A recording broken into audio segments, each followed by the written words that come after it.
દર્શક મિત્રો, Iran Israel અમેરિકાનું યુદ્ધ જામ્યું છે. 2 અઠવાડિયા થયા.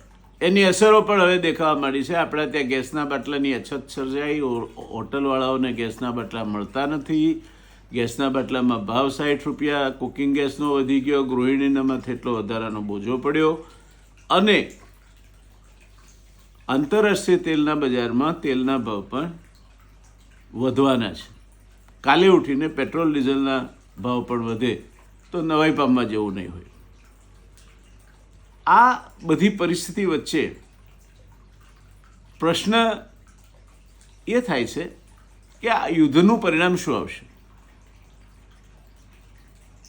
અને યેલ યુનિવર્સિટીના એક પ્રોફેસરે, જેમણે અમેરિકા ઈરાન પર હુમલો કરશે એની આગાહી ઘણા સમય પહેલાં કરી હતી, તેમણે બહુ સરસ એનું પૃથક્કરણ આપ્યું છે. એમણે કહ્યું છે અમેરિકા આમાં હારશે, ધોવાઈ જશે, ખોરાઈ જશે, હળવું થશે.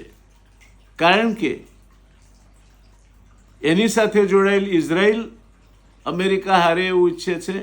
એને એના પોતાના કારણો છે. અમેરિકાનું આ યુદ્ધ લાંબુ ચાલે, અમેરિકા ઘસાય, અમેરિકાનું વર્ચસ્વ તૂટે, અને એના ઇઝરાયલના પોતાના કારણો છે. સાઉદી અરેબિયાના પોતાના કારણો છે. અમેરિકા હળવું થાય અને અમેરિકાની દાદાગીરી ઓછી થાય એમાં. અને ઈરાન તો અમેરિકા સામે લડી રહ્યું છે એટલે તો સ્વાભાવિક રીતે જ છે. આ બધા ભલે એકબીજાના દુશ્મનો છે. ઈરાન, ઈરાક, સાઉદી અરેબિયા, દક્ષિણ અરેબિયા, આ ત્રણેય એકબીજાના આમ દુશ્મનો છે. પણ આનો એક હેતુ આ ત્રણેય દુશ્મનોનો કોમન છે, સામાન્ય છે, અને એ છે અમેરિકા હળવું થવું જોઈએ, અમેરિકાની દાદાગીરી ઘટવી જોઈએ, અમેરિકા આ યુદ્ધમાં ઘસાવવું જોઈએ, અમેરિકા આ યુદ્ધ નિર્ણાયક રીતે નહીં જીતવું જોઈએ. કારણ એના ચોક્કસ કારણો છે. અને એ કારણો સાથે વાત કરીશું આપણે કાલે બુધવારના રોજ રાત્રે 9 વાગે. સંપૂર્ણ ચિત્ર તમારા સામે હું ખુલ્લું મૂકીશ. આંતરરાષ્ટ્રીય માધ્યમોમાં જે કંઈ આવે છે, જે તમારા સુધી પહોંચતું નથી, તે સરળ ગુજરાતી ભાષામાં જોવાનું નહીં ચૂકતા. હા, આપણે થોડા દિવસ પહેલી જે નૌટંકી, રાજકીય નૌટંકીઓ જોવાનો કાર્યક્રમ કરીએ છીએ એમાં વિરામ પાડજો. કારણ કે આ તમારા બજેટને સ્પર્શે છે.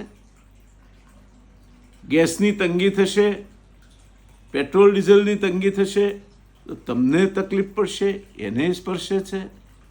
અને ક્યાંક આ યુદ્ધના છાંટા તમને તો નહીં ઉડે ને, એને પણ સ્પર્શે છે. એટલે હાલ પૂરતો પોલિટિકલ નૌટંકી પર આપણે વિરામ મૂકીએ. કારણ કે એમાં બધા એના એ જ પાત્રો છે ને એનું એ જ ચાલવાનું છે. એમાં કશું નવું નથી. આ એવો વિષય છે જે આખા વિશ્વને અસર કરતા છે અને એનાથી તમે બાકાત નહીં રહી શકો. તમે તો જુઓ જ, પણ ઘરમાં કુટુંબીજનો અને તમારા બાળકો, ખાસ કરીને કોલેજમાં ભણતા હોય, હાઈસ્કૂલમાં ભણતા હોય, પબ્લિક સર્વિસ કમિશનની પરીક્ષા આપવાના હોય, વિશેષ જુએ. મારી રિયલ ડિબેટની ચેનલ પર હું જયનારાયણ વ્યાસ આપને આવતીકાલે બુધવારે અને ત્યાર પછી લગભગ રોજ એક યા બીજા મુદ્દે આ યુદ્ધ અંગેના સમાચારો અને એનું કયું પાસું, કઈ રીતે, ક્યાં અસર કરતા છે, વિગતો લઈને આવવાનો છું. સરળ ગુજરાતી ભાષામાં, કોઈ પણ પ્રકારના ગૂંચવાડા નહીં, કોઈ આક્ષેપબાજી નહીં, કોઈ હકીકતો છુપાવવાની વાત નહીં. જે છે તે સીધું ને સટ તમારા માટે. મળીએ ત્યારે. આવજો.